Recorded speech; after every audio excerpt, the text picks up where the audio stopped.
Good morning students, welcome to my YouTube channel JP biology classes.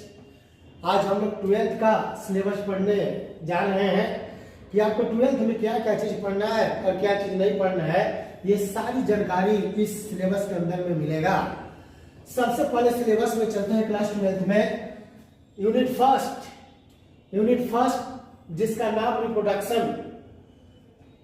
इस reproduction के अंदर में कुल 4 चैप्टर पढ़ना होता है।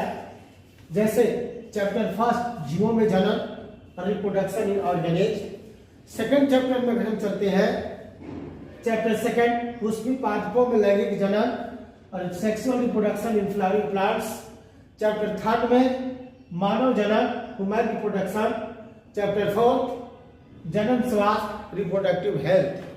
अगर हम सेकंड की बात करें यूनिट सेकंड में चलते हैं। यूनिट सेकंड अनुवांशिकी तथा विकास से बहुत इंटरेस्टेड ये चैप्टर होता है और यूनिट होता है। इसके अंतर्गत 2 चैप्टर को पढ़ना होता है। इसके अंतर्गत 3 चैप्टर को हम पढ़ेंगे। वंशागति तथा विविधता के सिद्धांत, principle of inheritance and variation. Chapter 6 वंशागति के आणविक आधार, molecular basis of inheritance. Chapter 7 विकास इवोल्यूशन।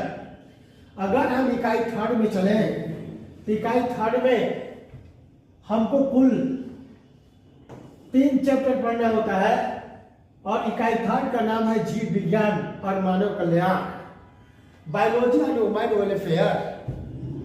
चैप्टर इसी के अंतर्गत में चैप्टर 8 में चले मानव स्वास्थ्य तथा रोग, human health and disease. Chapter 9 खाद्य उत्पाद में वृद्धि की कार्यनीति एंड चैप्टर 10 मानव कल्याण में सूक्ष्म जीव, माइक्रोब्स इन ह्यूमन वेलफेयर। इकाई फोर्थ में जैव प्रौद्योगिकी बायोटेक्नोलॉजी। इसके अंतर्गत चैप्टर 11 जैव प्रौद्योगिकी सिद्धांत एवं प्रक्रम को पढ़ेंगे, जिसका अंग्रेजी होता है बायोटेक्नोलॉजी प्रिंसिपल एंड प्रोसेस। अगर चैप्टर 12 में चलते हैं तो जैव प्रौद्योगिकी एवं उनके अनुप्रयोग, biotechnology and its application. Chapter unit 5 ecology, जिसको हिंदी में पारिस्थितिकी या पारिस्थितिकी विज्ञान कहते हैं।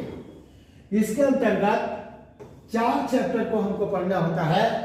चैप्टर 13 जीव एवं समष्टि, ऑर्गेनिज्म एंड पॉपुलेशन। चैप्टर 14 परितंत्र इकोसिस्टम।